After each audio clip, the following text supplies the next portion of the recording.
like I'm more dead than alive, like the fear is bubbling inside, sounding like a broken record, so flip me over again. Hey, won't you pick it up a little bit faster? Hey, you know concrete dries better than plaster. Hey, won't you get me out of this disaster? Hey, it's the moment you've been waiting for.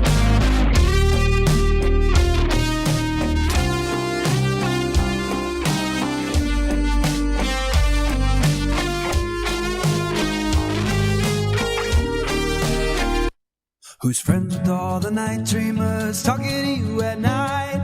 Gary on the radio, but maybe he's not in sight. Bigfoot's on his tail, flying UFOs, that's right. Gary's talk show radio, Wednesday, Thursday, and Friday nights. If you need a friend to talk to, he will always be there. The Night Dreamers talk show will fix your despair. If you want to talk conspiracies, Night Dreamers is for you. Top secret case, alien space, it's Gary with the news. Tune in on the radio, don't let Big Brother know. They're listening to everything, even Gary's late night show. If you need a friend to talk to, he will always be there.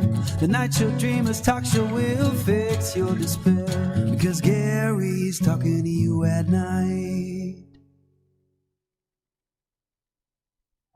The views and opinions expressed by guests on Night Dreams with Gary Anderson do not necessarily reflect those of the Night Dreams Talk Radio Network, its hosts, staff, or sponsors.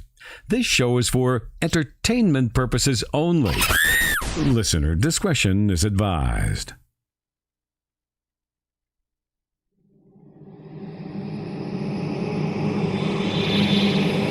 They are here.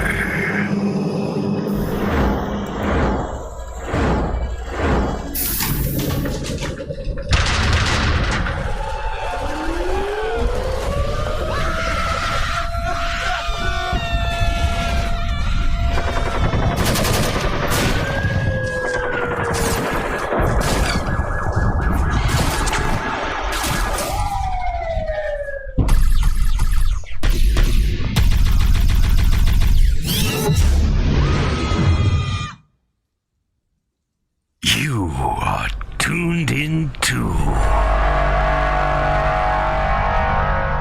Night Dreams with the legendary Gary Anderson.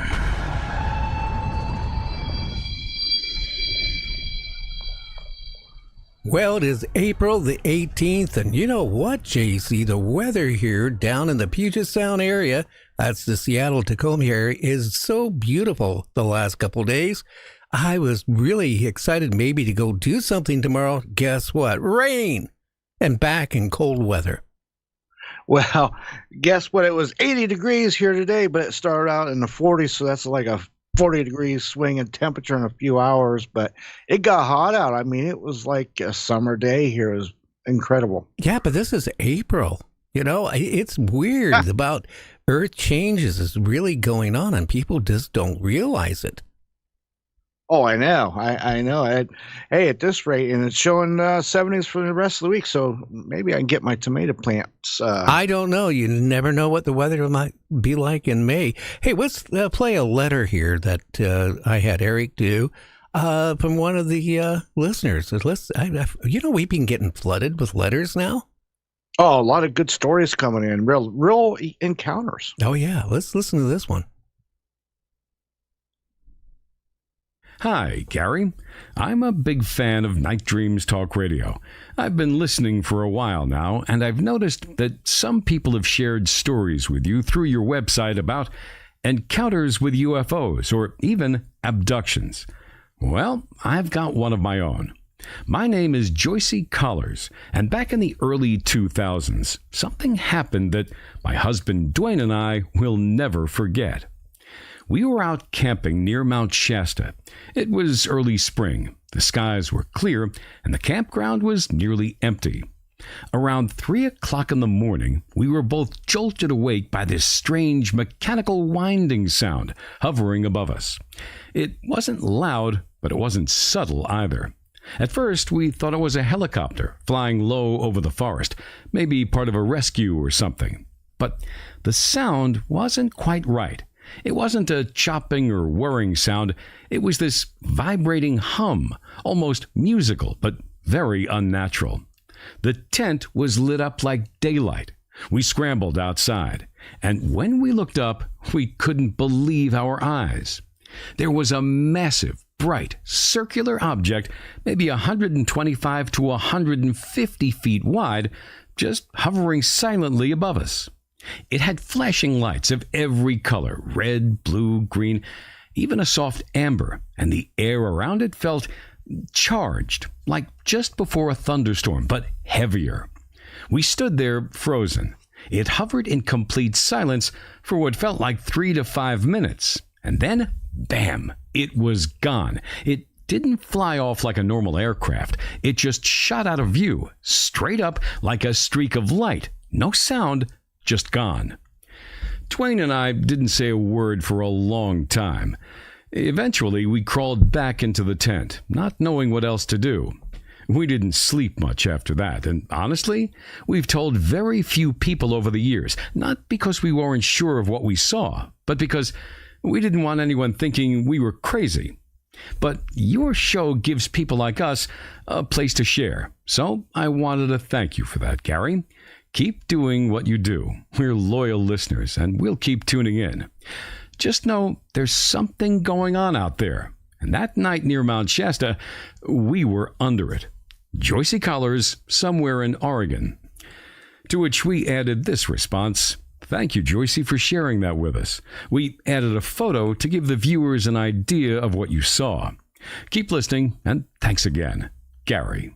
Have you had an encounter? Well, tell us about it at nightdreamstalkradio@gmail.com. 2025, a year of false flags or impending contact. Do narratives hidden in the Bible and indigenous stories reveal what happened last time humanity was in contact with extraterrestrial intelligence? From international best-selling author Paul Wallis, The Eden Enigma and The Invasion of Eden. Archaeological sites, enigmatic carvings, and ancient texts reveal answers from the dawn of civilization. Harvard professor of astrophysics Avi Loeb says Paul Wallis provides a fascinating answer. Erich Von Daniken says enlightening and persuasive.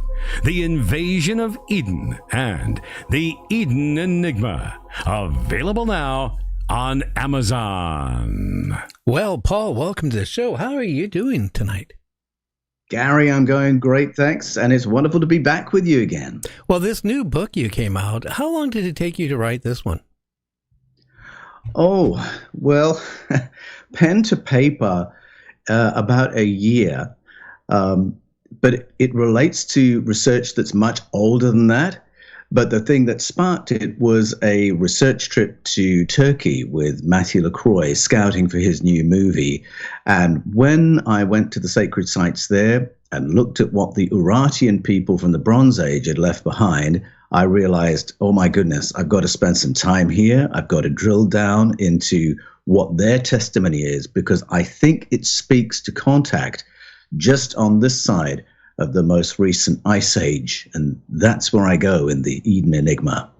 Can I ask you a question? Have you ever thought or considered maybe this planet humanity been rebooted a few times?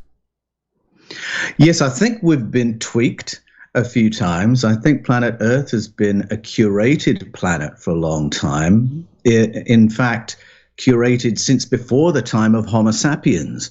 And I think that because the data I go to is ancestral narratives and world mythology. And when I drill down into the root meanings of the keywords in those stories, the impression I get is that how life has evolved on planet Earth has followed natural processes plus a few interventions that have produced primates, as we know primates, and then an earlier version of us, and then this current version of us. In fact, part of the storyline from around the world is that there was a point at which our ancestors were a little bit smarter than we are today. So there's been a lot of tweaking and genetic modification and fine-tuning that goes back a long, long way in the planet's history. Again, I mentioned so many times, we haven't been able to duplicate to build like the Great Pyramids or the pyramids everywhere on this planet. But when you really think about it, the Maya civilization, they had, pyramids. Pyramids are all over the world. And like I was mentioning to our guest last night, because we were talking about Atlantis, if that was real, how could these civilizations worldwide be duplicating the same thing? Yes, that's a great question. And of course, the dating of the pyramids is a great controversy. Are they part of the story of civilization with which we're all familiar, or do they actually go back to a previous culture, a previous iteration of civilization that we know nothing about? And I'm leaning towards that view. I believe there are megalithic remains of cultures that we don't know anything about from before the most recent ice age. And one example of that is a site in modern Armenia, a place called Karahunj, which I get into in the Eden Enigma, that shows that there was quite a sophisticated knowledge of the cosmos at that time, because what they constructed there was a space observatory. And I think it connects with what we were talking about just now, past experiences of contact. So I think human beings have always been clever. I think maybe our human ancestors knew how to build pyramids in a way that we don't know. But where that knowledge, where that ability came from, I think that's where the plot thickens. And there are cultures that are very overt in saying our leap forward in technology was through contact. Other cultures where the story is a bit more opaque, we have to do a bit more decoding. And in fact, that's why I call the new book Eden Enigma, because it's all about decoding the stories and decoding the symbols left behind that give us hints as to where these leaps forward in technology may have come from. And that we had our leaps, but for every leap we had, I think we went the opposite way too. And that's the interesting part. You look at we really don't know how old the pyramids are. We really don't. The Sphinx, we don't know how old that is. And that was there before the pyramids were built.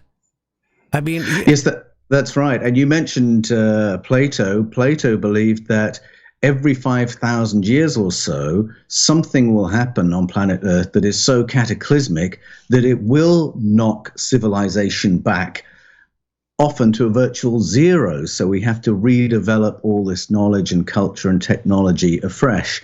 And if he's right, then actually we're long overdue some kind of a cataclysm. And I do know that in the world of military intelligence, there are research groups looking into how come we're still here, and is there anything we can do to avoid future cataclysms that might take our civilization back to a virtual zero.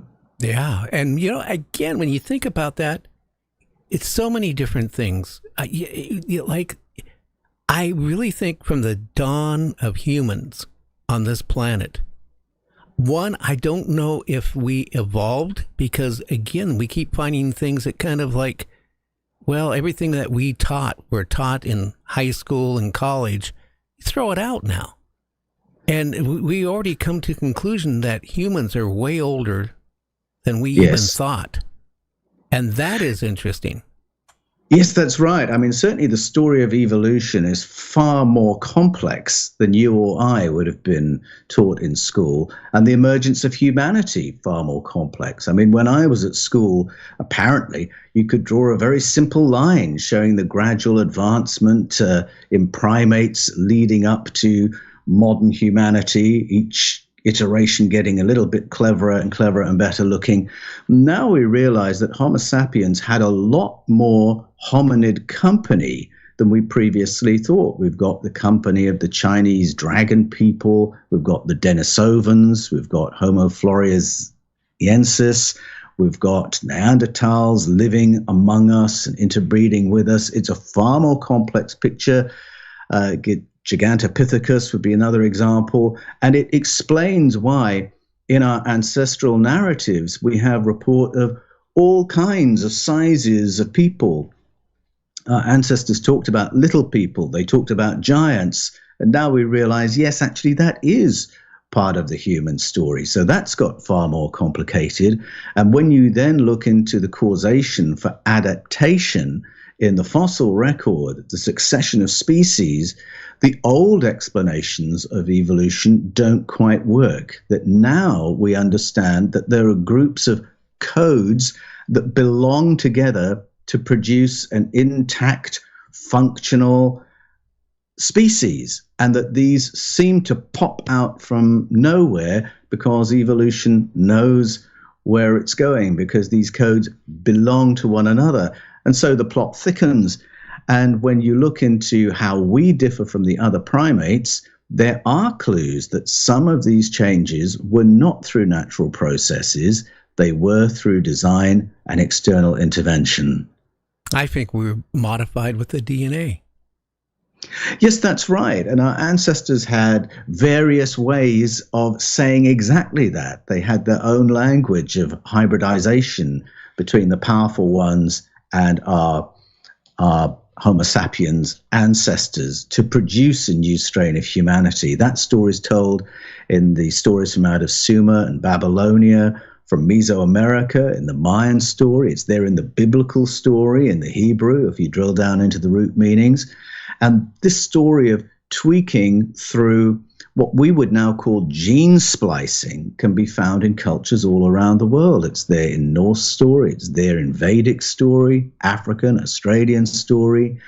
And when you begin listening to these ancestral narratives side by side, you have to start asking, how did these repetitions occur? Were these cultures all in contact with each other? Or have they all carried a cultural memory of similar events? Because very often it's like a visual memory that they found their own language, their own metaphors to describe. And it makes me listen to these ancient stories differently. Instead of writing them off as fables or fiction, I now ask, what is the memory that these stories were curated to carry? And I think they are memories of gene splicing and genetic alteration. But, you know, if you really think about it, last night with Greg Little, Dr. Greg Little, we were talking also about burial mounds. I'm not talking little ones. We're talking huge ones. But you find them all over, from the Ukraine to the UK to South America, all over, even in Russia. Now, if you look at, and we're going back a lot of years here, how would they have the technology in all these different regions to build the same thing? Yes, that's a great question. And with some of what our ancestors built, the mystery is that there's no record of an evolution of technology to get people to that point. So, you know, the pyramids, to go back to them, spring from out of nowhere. There's no real sense of this is how they develop the technology to move blocks that size or to install them with such precision. They are just there defying explanation. Well, we certainly, even today, we could not build a pyramid. No, something like the Great Pyramid, we would certainly have struggles with, and we would even have struggles moving the blocks around in that kind of precision. And we just don't build that way anymore, where we're not using bonding substances, where we're relying on the laws of mathematics to hold a building together. And I remember going to Egypt years ago and going to the museum in Cairo and finding all sorts of fascinating artifacts. And then every so often you'll come across something that looks really advanced. And I found that if you ask, and where did this come from? The answer is, oh, that's pre-dynastic, which is another way of saying that is before the period of Egyptian history that we know anything about. if you then ask, so what was happening in pre-dynastic Egypt, you'll be told, oh, it was just a culture of farmers, really. That's as far as things had got. So there's a real gap in our ability to explain why the more advanced stuff is older. And I think it's only when you allow for the possibility of a sequence of civilizations along with technological input from outside that you begin to get to an explanation. And I think also you have to explain why our ancestors, when they were asked the question, how did you get this technology? They always came up with stories that gave the credit to another species, which is why would you do that? That doesn't glorify your royal families or your elites, doesn't glorify your national history. Why would you give the credit to non-human others for things like agriculture or canal building or megalithic building? But that's the pattern the world over. Yeah, it's just so many things that does point that this planet has been rebooted, that we're not the original civilization. What happened to the Maya civilization?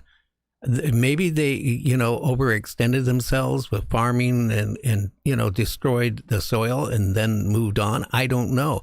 But the whole civilization of the Mayas, everywhere from the Amazon to you name it, that's basically disappeared.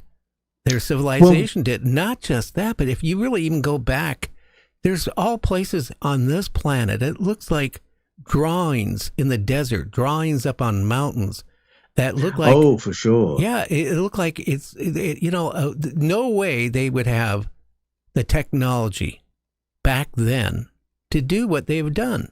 It's impossible. But when you're in an airplane, looking down, you can clearly see these images of a human. You can see images like a runway, all this type of thing. It's so many interesting things out there that we know that they didn't have that technology. What happened? Were that's helped? right. The Andes is a fascinating place to go for exactly the kind of thing you're describing, Gary, where sites were created that really only make sense when you've got a very high aerial view to enjoy what's been created. So that's a mystery that needs explaining. But the disappearance of the Maya is slightly different because we do know a little bit more about what happened to the Maya and how they were succeeded by later people groups, how as a culture they survived far longer, and there's still Maya people alive today. But the culture and the memory of the Maya was very deliberately destroyed when the Spanish and Portuguese came in and took over Central and South America.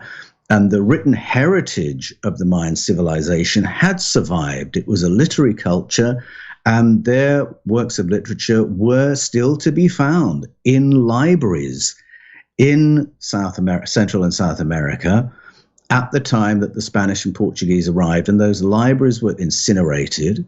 The priesthoods who knew how to read those texts were gotten rid of, just in case any of those texts survived. You mean and of course, the elites were executed as well. Yeah. So there's a very deliberate extinction of stories that could explain some of these anomalies from the deep past. But here's another thing that always puzzled me, Paul. Why is gold and silver so precious with different cultures, civilizations going back? Not pewter, not lead, not brass, not copper, but gold and silver. And, when you look at, what we use silver for, we couldn't have any of our audio equipment, any of our electronics without gold or silver. We really couldn't. And we wouldn't be as advanced as we are in electronics without it. Could have, again, another race have actually created humans to work the mines and all that to, take our That's a great question.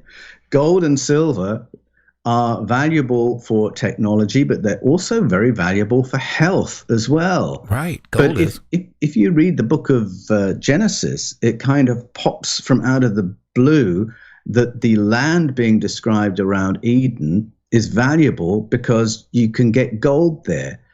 Well, if you follow the story of Genesis the way it's written now, why would innocent human beings living in an innocent paradise naked and in harmony with nature, suddenly need gold and the other mineral deposits that get mentioned. And I think you're onto something there, Gary, in suggesting that our ancestors lived for a time as miners for another demographic who had very advanced reasons for wanting gold and silver. And I think it was for health and for technology, and people speculate for other things as well. I always found it very strange reading the Old Testament, the Hebrew scriptures, as a young Christian believer. Why was it that Yahweh, who we often take as the God character, was always demanding gold, livestock, and virgin girls? And I later discovered through more extensive research that it's not just Yahweh in the Old Testament who wants these things. You follow the dragon narratives of cultures all around the world, that's what they all want. They want gold, livestock, specifically cattle and sheep, and virgin girls.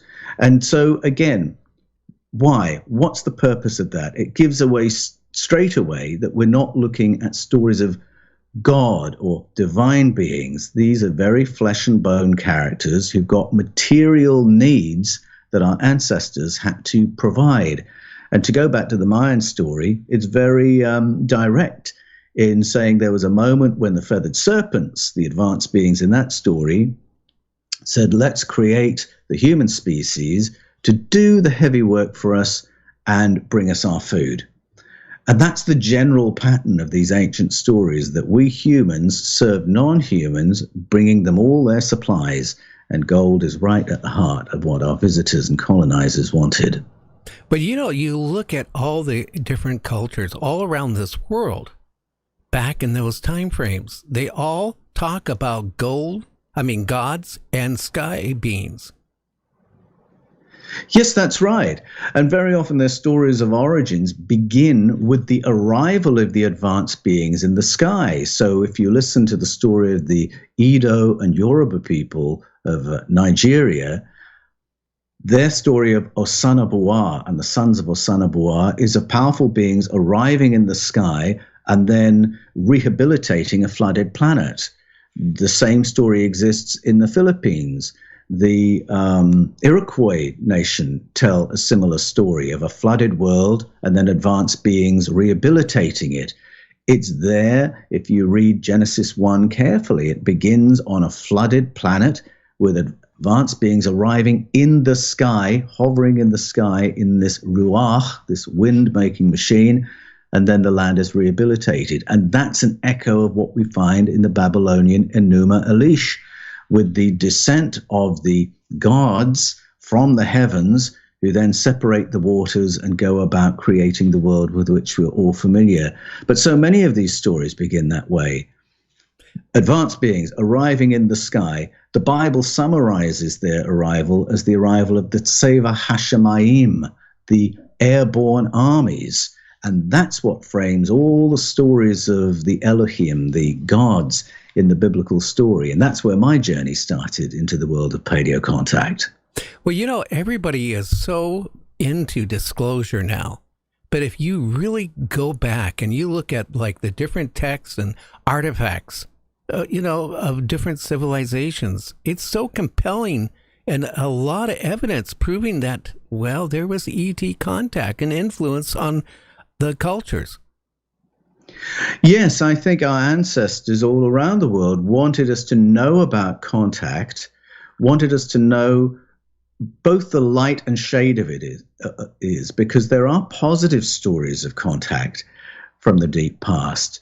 And I talk about this in the Eden Enigma, beings who came and supported humanity in moments when our survival really hung in the balance.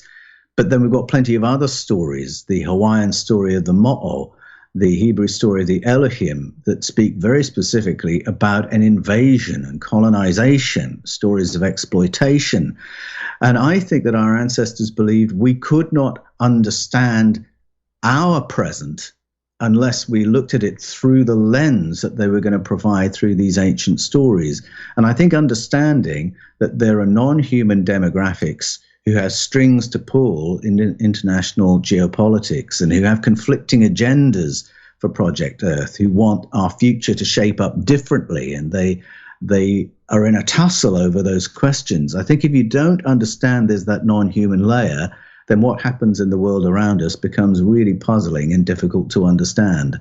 And you're so right. We have to take a break, and this is about 3 minutes long. We'll be back with Paul right after this break. You're listening to Night Dreams Talk Radio. For more information about Paul's book, go to our website at nightdreamstalkradio.com.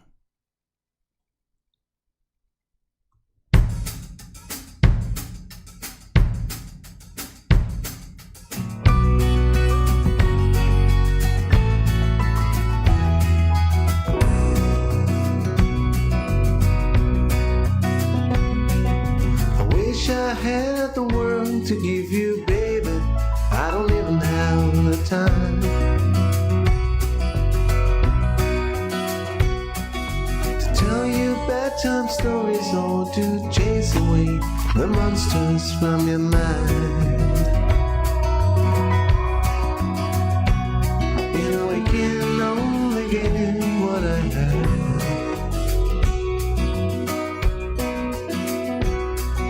I'm sorry I was late today. I didn't get to see you dance the waltz.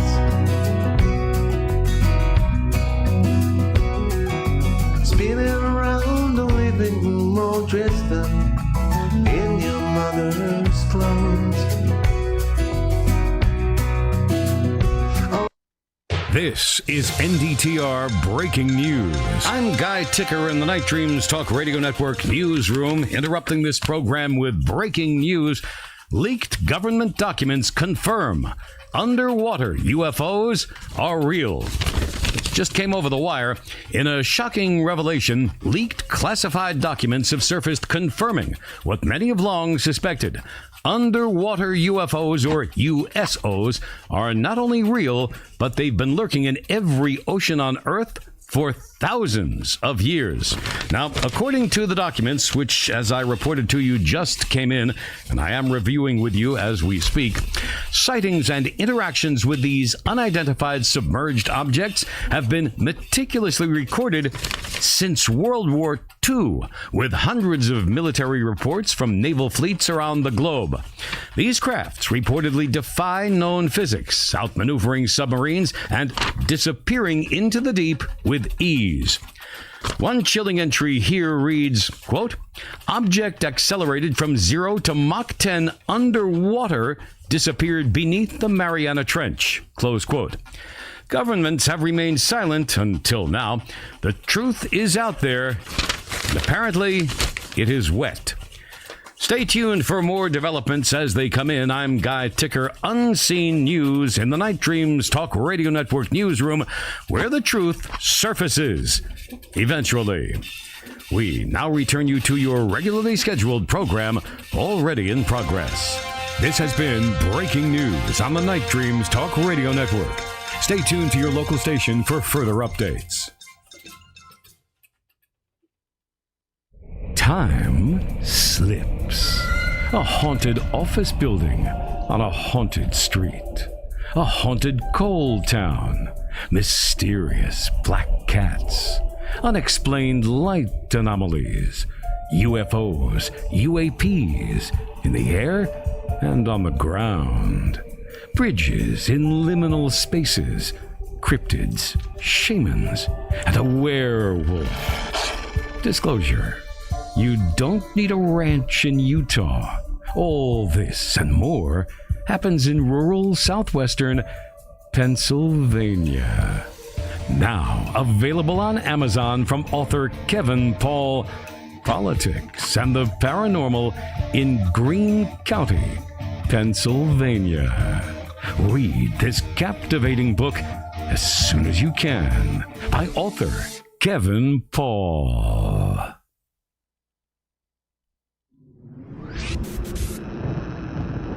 When the world sleeps, the unknown awakens. From UFOs to Bigfoot, time travel to the unexplained. This is Night Dreams Talk Radio, one of the fastest growing alternative talk shows covering all time zones. And guiding you through the darkness, the legendary Gary Anderson. Are you listening? Because the night has a story to tell.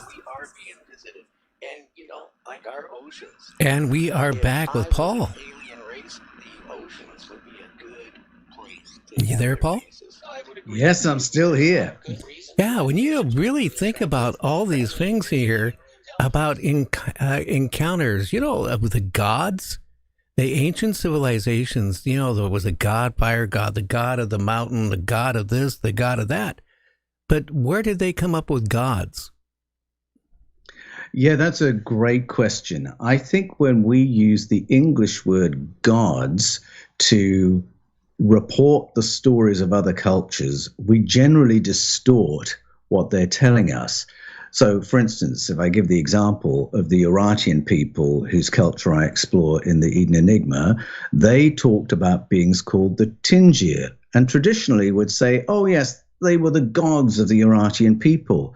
But when you listen to the specifics of the story of the Tingir, you realize gods is not the right translation at all. If I use the English word God, we generally think of a transcendent, supernatural, almighty, probably imagined being. That's not what Urartians meant by Tingir. Tingir were advanced beings who lived among their ancestors in the deep past and did technology sharing with them. They had advanced powers, but they did not have unlimited godlike powers. In the past, historians would say, well, they must be gods because you've got stories of weather manipulation. And yet you drill into the detail of the story, and it tells us that the Tingir, yes, they could do some weather manipulation. They could clear the atmosphere so that we had better sunlight and better air to breathe. They could help humanity to reboot after an ice age, but they couldn't prevent the ice age. So these were advanced beings with finite powers who lived on the planet's surface, and that is not generally what people think of when we use the word gods. You could say the same really about the Greek gods. I mean, when you get into the stories of those beings, they are not very divine sounding at all. And the same when you get into the story, the Elohim, the powerful ones of the Hebrew narratives.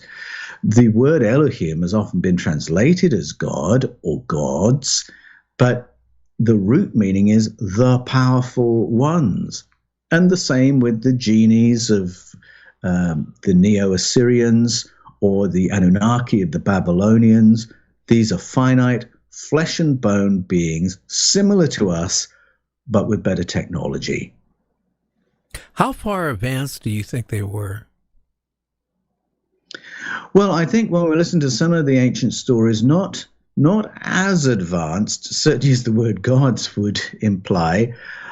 The way, for instance, the Anunnaki behave in the Babylonian stories or the kings in the Vedas suggests that they've got technology that means they can ping through space. So they've learned the secrets of space-time manipulation, but actually to take total control of the complex weather systems of a planet, they couldn't do that. And so that might sound rather surprising. People often ask me, why would our ancestors have had to have worked in mines if the visitors were so advanced?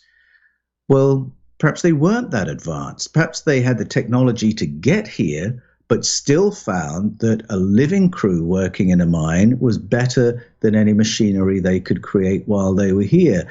So I think you just have to get into the specifics of the stories to find out what they could do and what they couldn't do. And it, in a way, it scales these stories down to something that's a little bit more relatable.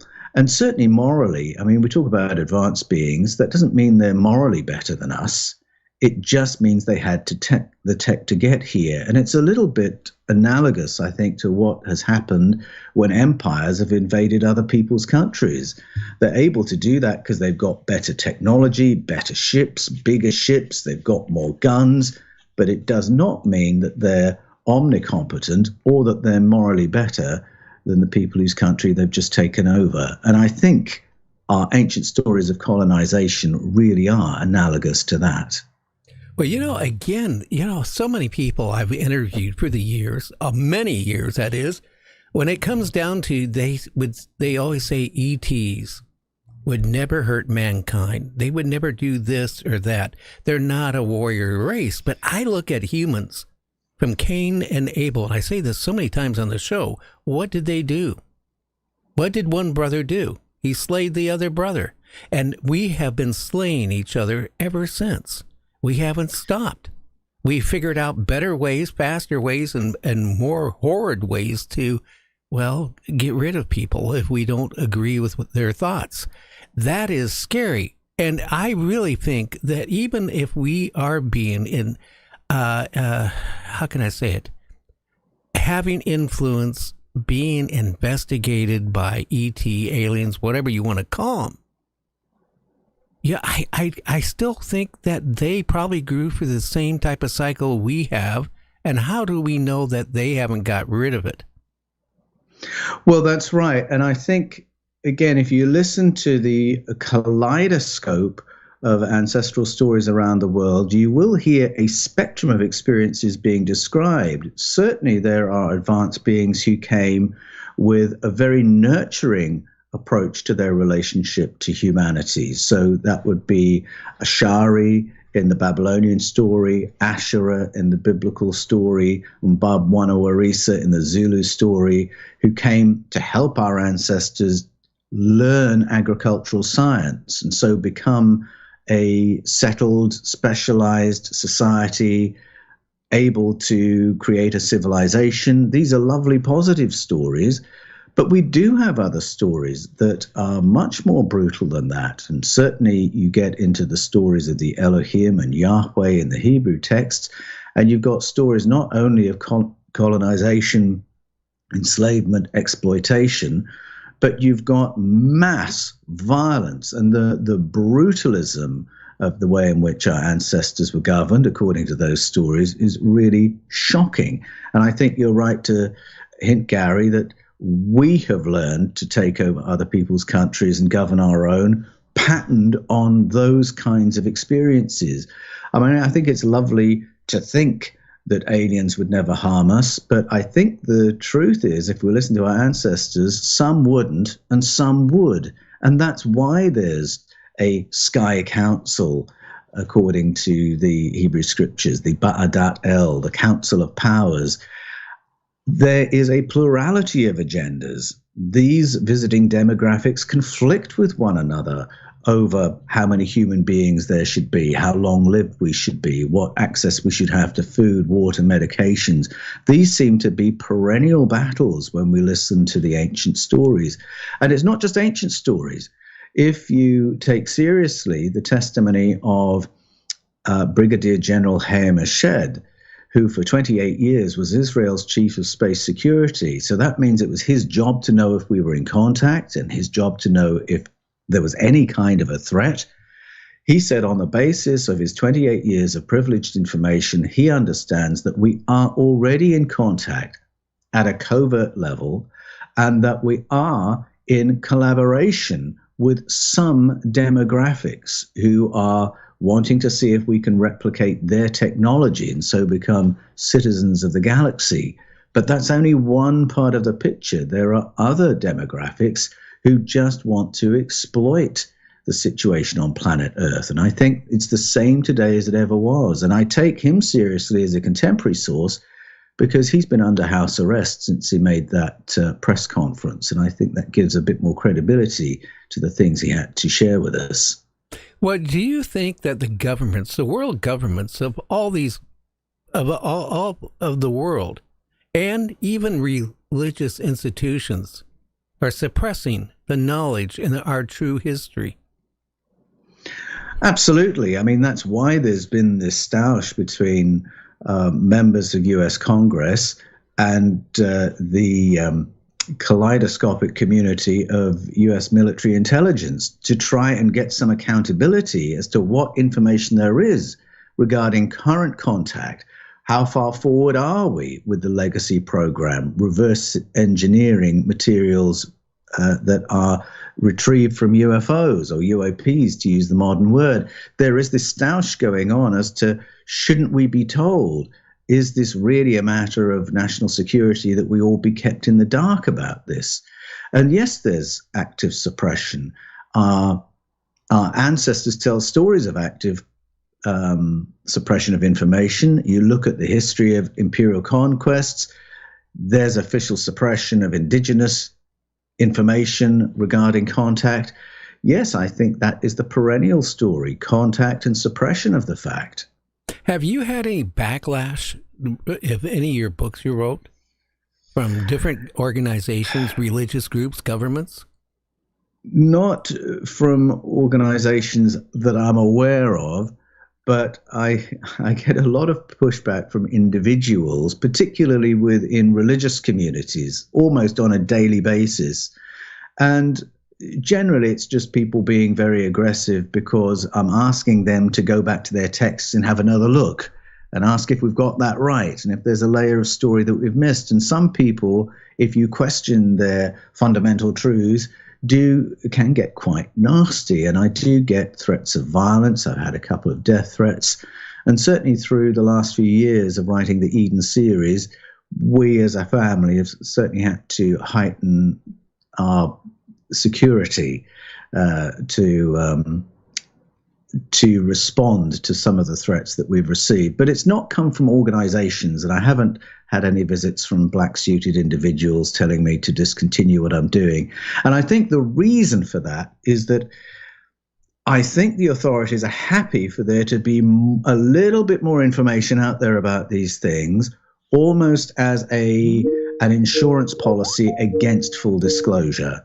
I think they want people to gradually adapt to the idea that we might be in contact, so that if they lose control of the narrative and suddenly it becomes obvious, it won't be that huge percussive shock. I think in the most recent research done in the United States of America, 2/3 of the population said if they were told we were in contact, they wouldn't be surprised. And I think that's probably where the authorities want us to be. That is really interesting. I'm getting a weird feedback on my my phone lines here. Again, what do you think about your thoughts compared to Graham Hancock? Well, Graham Hancock argues that what we're looking at some of the sites that we mentioned, and if I'm thinking, for instance, about Turkey, where on the one hand we've got evidence for the earliest known farm from about 10,000 years ago, but then down the road we've got a civilization that's burying its megalithic installation at Göbekli Tepe at about the same time. And then over the border into Armenia, we've got a megalithic society that had built something prior to the last ice age. And so Graham Hancock would say that these stories of the sages that we find in the past, stories of anomalous contact with advanced beings, are really telling us about our ancestors' contact with the survivors of previous cultures, the survivors of previous civilizations. And I'm open to that being part of the story, but I think it edits out portions of the ancestral narratives that get very specific about where our ancient visitors came from. The Pleiades, Sirius, Orion, Cygnus. If our helpers came from there, they are by definition extraterrestrial visitors. And at the moment, that's where Graham Hancock doesn't want to go. He doesn't really want to explore that possibility, although I don't know, in recent posts I've seen from him on FB, I think he may be warming to that possibility. How do you think the people that are doing what you do will accept your theories tomorrow of what you're trying to prove? I'm not quite sure I understand where you're going with the question. Can you express it another way? You have your theories about ET contact, how we evolved, and the connection with ET to where we're at. A lot of people look at that and they go, no, that's not how it is. But, each time you come out with a new book, you go deeper into it. And when I say that maybe tomorrow they might start accepting your views, your ideas, and Yes. maybe change their understanding of humanity and human history. Well, that's right. I mean, I think that's the role of the writer. And so it's only what we should expect that there will be a range of opinions interpreting things that we find, whether we're talking about texts or artifacts or archaeological sites. And that's great, because I think it's important for the reader or the YouTube viewer to think for themselves, to consider different people's data, follow different people's logic, and think, well, how do I think things fit together? Because nothing is set in stone here. There's no sort of pope of paleocontact to say this is how it is, and therefore I have to believe everything they say.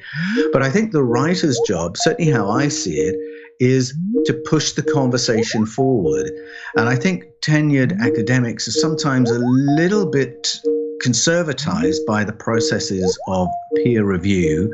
I think sometimes the writer has to look at what the people with PhDs have said in their analysis of things and to say, hold on, you've shown us this, you've told us this, aren't the implications of that this? And to push the conversation forward, because then I think the academics can come to the table and say, what has this crazy Paul Wallis said now? Let's have a look at it. Does he have any merit to what he's saying? And then a conversation can happen where someone might say, well, I think he has a point here, or he might have a point here. And so the conversation can inch forward. But I do think it's the role of the writer who's not afraid to put these theories out there for review, not only by academics, but by the general readership, by the general public. And I think that is how progress is often made. And the writer has to be willing to take flack for that. And the flack involves the kind of pushback I'm talking about, threats. But you'll also hear from people saying, oh, you're not qualified to make these assessments at all. Well, no, that's fine. Let the PhDs come to the table and have a conversation. And I think that is how things move forward. And so, yes, Gary, I suppose I am hoping that in the fullness of time, by the time I retire and pass away, that more of what I've written will have been validated by people with dozens of PhDs to their name who have the authority to do that. You think, too, in the future, like the next 10 years or so, the way technology is moving so far advanced, and we're starting to understand our past civilizations more because we're learning more now than we ever have. Do you think that in a future that people are going to more accept your research and what you're doing? I think so. And I think part of it is exactly what you're saying, that we have different frameworks through which to view and through which to listen to ancient story. So anyone who has seen the launch of a rocket, for instance, will read Exodus differently when something is described that looks and sounds and smells like a rocket and performs in exactly the same way. Anyone who knows what a drone is or a helicopter will read Ezekiel differently to someone who'd never seen technology like that. Anyone who's watched movies to see what a wormhole might look like and how it might perform will read the stories of Elijah or Jacob's ladder differently to the way our ancestors did. So I think the more we get habituated to advanced technology as our own exposure to it changes, the way we view these ancient stories will change. The easier it will become to see it in the light in which I show these experiences in my books in the Eden series. And I am finding that there is a growing momentum of acceptance of the kind of ideas I express in my books. It is still, for many people, a taboo. And for many people in communities of faith, it's just territory they're not prepared to go to. But I do think there is a more wide acceptance of these possibilities now than there's been in a very long time. And it's partly to do with the publicity that's been given to the exposure of information from US military intelligence. And it's partly through the magic of the internet and YouTube that people are finding access to channels like yours, Gary, channels like mine, The Fifth Kind on YouTube. And they follow their curiosity, and then they find other people to compare notes with. This is wonderful because around the world, we haven't had channels like yours. We haven't had Art Bell for decades and decades. But now we've got YouTube and the internet. The conversation, I think, is speeding up. But you know, again, Paul, what I don't like about the internet is it's really crazy. There's almost 4 million podcasts out there just on the internet side. And there's 65 million creators on YouTube creating content. And if you listen to some of these shows, they're ridiculous. The stuff, the way they present about ETs or UFOs, it does damage to what you're trying to do and what I'm trying to do. I've been doing this, God, since 1970. And I've heard it all. But here's the point. People are so narrow-minded. You know, there's so much, Congress and disclosure and certain people making really weird claims, and all of a sudden they're changing their story right and left constantly. It muddies the water up. But again, yes, if you go back and read your books, and if you do research and go back and look at these ancient cultures, there's proof right there that, yes, there's ET. Yes, we have been visited since man started walking on the earth and realized there was a sun and a moon. I agree with what you're saying, Gary. I think some of the chatter out there about ufology and stories of contact, and sometimes even in the campaigns for disclosure, I think some of that noise does make it difficult for people outside of the topic to take it seriously. It does muddy the water. And yes, that is a shame. And I think that is why in my books, I try to stay grounded. I try to stay rooted in the world of ancestral story, indigenous narratives. I find that helps me keep my feet on the ground and present information that has some credibility to it and some weight to it and some logic to it, so that people who are completely new to the idea of contact can pick up one of my books, perhaps skeptical, but by the end of the book think, oh, actually, there is something serious here that it's worth my giving attention to. And that's really my goal with the Eden series, to be a gateway person for people to come into this conversation who might never have considered it seriously before. Well, the whole point is, if you read your books and if you do the research I just mentioned, we know that this planet has been seeded at one point. It's a dead giveaway. I don't know what more we need. I mean, it's all we're rehashing is, yeah, there's UFOs. Oh, we did this. We already know all that. Now what we need to do is get the governments, the world governments, to start telling us the truth about our where we came from. Yes, I think the more governments can feel that it's not going to be controversial, the more willing they will be to disclose more. And I hope my work can be part of that process, that if people become familiarized with stories of contact in the past and less jittery and panicky about what contact might mean in the present, to know that nothing has changed in a very long time. We've been in contact for a long time. I think the more governments feel, oh, I think people have worked this out, then the more information that we're going to get. But it was fascinating for me, for instance, to go to Turkey last year and realize not only do we have stories of contact, but we've got very detailed stories about what our visitors did in the past when they visited our ancestors. And what I pieced together there from the Iratian stories, again, I think should help to reassure people as to what contact might mean for us today and in the future. Do you think they'll ever have contact with us again, at our civilization, the way it's going? You mean in an overt way? In any form? I think there is contact happening in covert ways right now. I think there are people experiencing contact all around the world who probably are still at the point of holding those stories very closely because they fear ridicule if they share what's happened to them. So I think all that is happening. But in terms of the kind of overt contact that we find in ancient stories, I think that's really only going to happen when we make the technological leap forward that we know how to manipulate space-time, that we know how to ping into another part of the galaxy. Oh, wait a minute. I'm hearing. On the news the last couple of days, we're going to break it next week a little bit more. Somebody in our administration of our government claims that we already have that capability.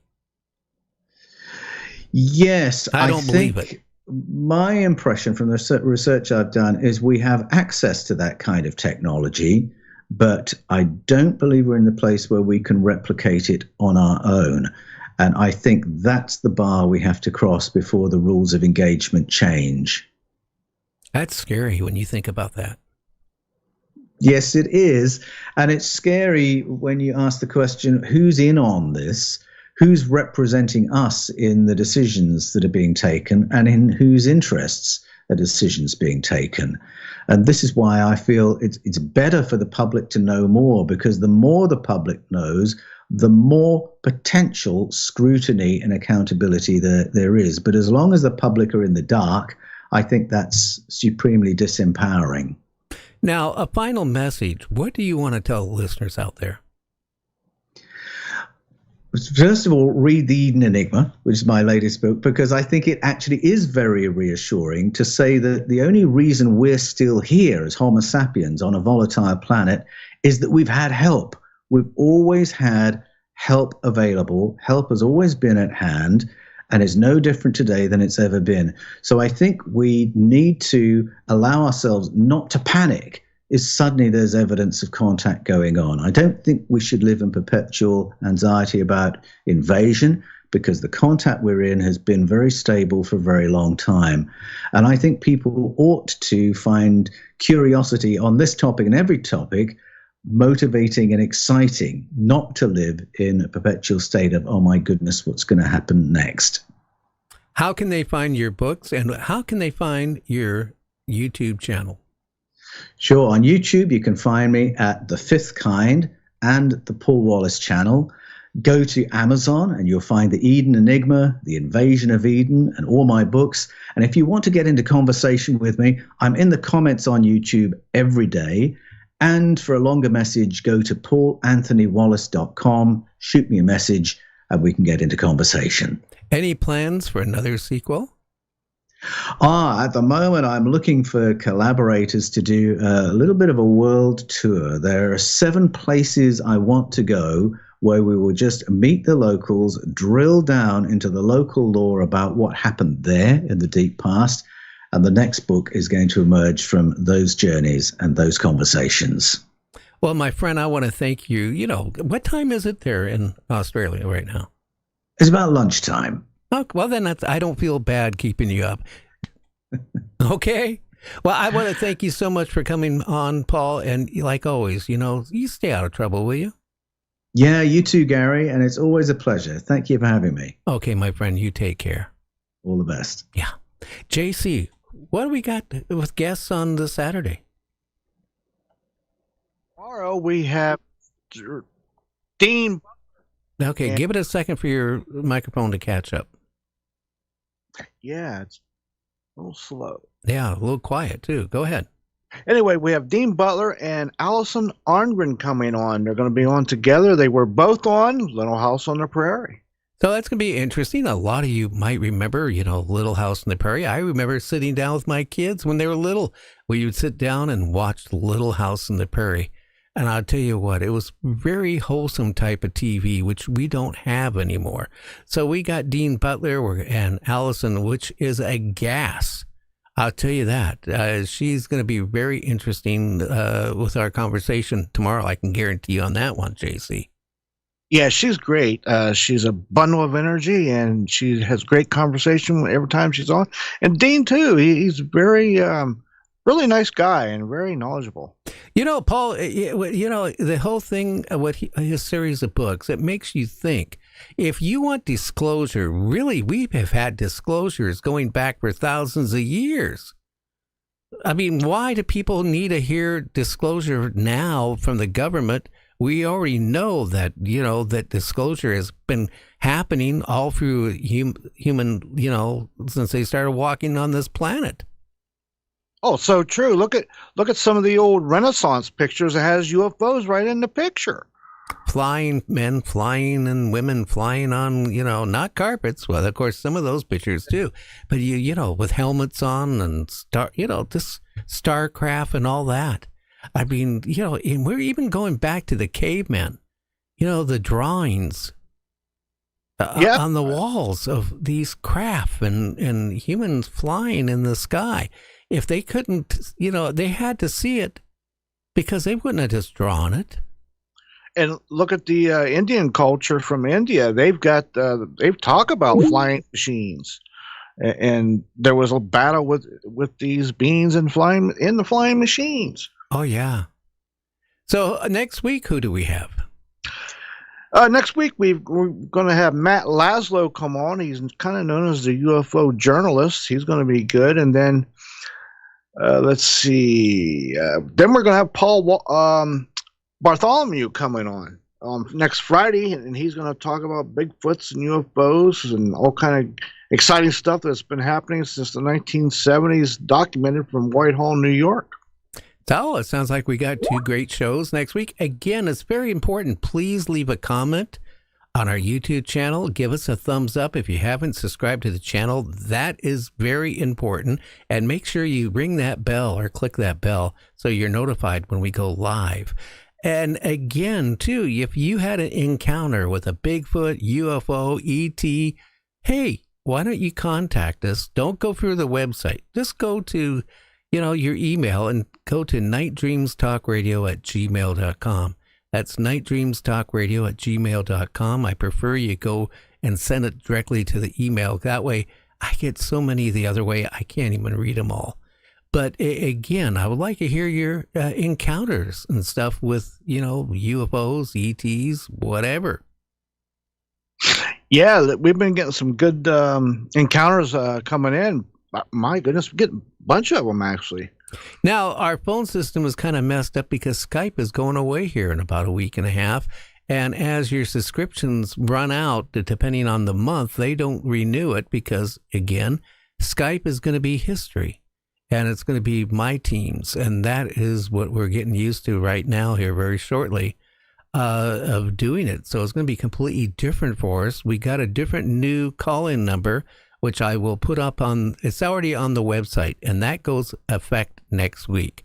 So if you want our new call-in number, go to our website, nightdreamstalkradio.com, and you'll see our new call-in number. Write it down, use a color crayon, paintbrush, I don't care, but the other numbers will no longer work.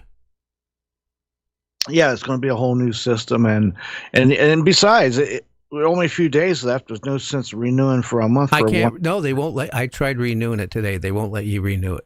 Oh, I see. Okay. So that's it. As they run out, that's it. Their history. Yeah. Well, it would make sense to renew them anyway for a day or two. Yeah. Who did we have on chat? I know we had Art there. We had Barb, and we had a couple other people out there new. Yeah, Andrew was out there. Let's see. Taft Derrick was out there. Bob, December. December. Yeah, how have you been? Truth is Natural Law was also out there. Yeah. And, again, we are growing like mad on YouTube. And, again, we're growing again. For a while, we kind of slowed down on the apps, like iHeart, Spotify, and Apple, because a lot of people migrated from, listening to us on the podcast to watching us. So, that has been happening here too, Yeah. We're growing pretty good actually on YouTube. We're up to 268,000 and growing. Well, we're almost at 269. We're only like about 100 away. Yeah. just a few more. Yeah. Maybe we can pick those up tonight. Well, tell your friends about us too. If you like this type of show, I'm not going to use foul language on the show. I'm not going to use hype. And a lot of shows, I can't get to it. I mean, maybe I am an old fart, but I believe in doing talk radio, kind of like Art Bell did. Where it's entertainment and it's fun and you learn a lot. I don't use a script like a lot of shows. They send out to their guests a script to ask questions. I don't do that. I do a lot of research, and that way I can carry a logical conversation. And I don't spend 20 minutes on one question. I kind of go from question to question because I think that's important. We can learn a lot about the guest, his views, and the subject that way. Yeah, and it keeps the flow of the show going. And there's many different listeners out there that they all have kind of a question, and maybe you'll cover a question that they would have asked. Well, I really find, before I let everybody go, our age of our listeners is shocking. I thought everybody would be like when I was in commercial radio, like 35, 45 to 70. We have a lot of 24 to 35 is actually our core group now. And that tells me younger people want to know and learn about these subjects. Yeah, that's the bulk of our listeners, the highest percentage in that group. Yeah, worldwide. And that makes it, from Nova Scotia to India to Vietnam, Philippines, Germany, France, UK, all that. The only country we're not being broadcast into is Cuba. Yeah, yeah. And they probably are listening. We just... well, there's no statistics in that one. And Canada. Do you know right now we're one of the biggest alternative talk shows on the internet, especially on YouTube in Canada? Yeah, we're really... We blowing some of these shows away. It's been there a lot longer on YouTube than we have. We just blew them away out of the water. Yeah, it's big time. We've just taken over. We're growing too fast. Oh my goodness, I love it. I do too. Well, everybody have a great weekend. Stay out of trouble. Again, we had beautiful weather here in the Puget Sound area. And now it's going to go back to rain all next week. I really like it when it's sunny and, the birds are out and, trees are blossoming and, all that type of stuff. Yeah, I'm right there with you on that one, buddy. You better believe it. Yeah, and then the horses are shedding like you wouldn't believe. Oh, yeah, they got to get rid of that winter fur coat. Yeah. Well, everybody have a good one. We will catch you on the other side. Available now. Bigfoot Origins, The Search for the Cryptid Homeland by Mike Dupler. This is the most comprehensive and in-depth examination of Bigfoot ever written. How did Bigfoot in North America, the Yowie in Australia, and the Woodwoes, Britain's Bigfoot, get to where they are today? Mike Dupler connects the dots, and the conclusions are incredible. This changes everything. Don't be left out in the woods, in the cold, not knowing. Read Bigfoot Origins, The Search for the Cryptid Homeland by Mike Dupler. Available now on Amazon. Who's friends with all the night dreamers talking to you at night?